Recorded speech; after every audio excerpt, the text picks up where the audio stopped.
Baru-baru ini beredar sebuah video di laman sosial media TikTok yang mana seorang wanita mengaku memukul pacarnya hingga kepala sang pacar luka parah. Video tersebut diunggah oleh akun TikTok Tasya_NDRN23 dan mendapat banyak kecaman dari warganet. Dalam video tersebut, wanita itu menceritakan penyesalannya karena telah memukul kepala sang pacar hingga luka parah. Ia juga mengatakan karena hal itulah sang pacar memilih untuk meninggalkannya. Wanita tersebut mengaku bahwa dirinya sampai saat ini masih merasa bersalah dan menyesali perbuatannya. Wanita tersebut juga berharap agar sang pacar dapat bahagia meski tak mau lagi berjumpa dengan dirinya. Alih-alih mendapat dukungan dari warganet, wanita tersebut justru mendapat hujatan oleh warganet.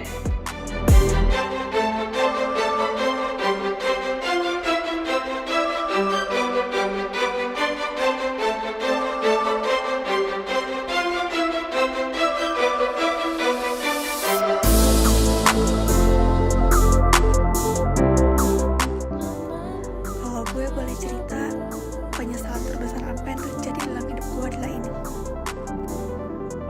Kalian bisa lihat tanggal 23 Juni tahun 2022 jam 2 pagi, gue memukul pacar gue pakai helm dan kepalanya bocor sehingga ia menerima 5 jahitan di kepalanya. Kalian bisa lihat sendiri ini bekas darahnya dan itu alasan dia kenapa dia ninggalin gue.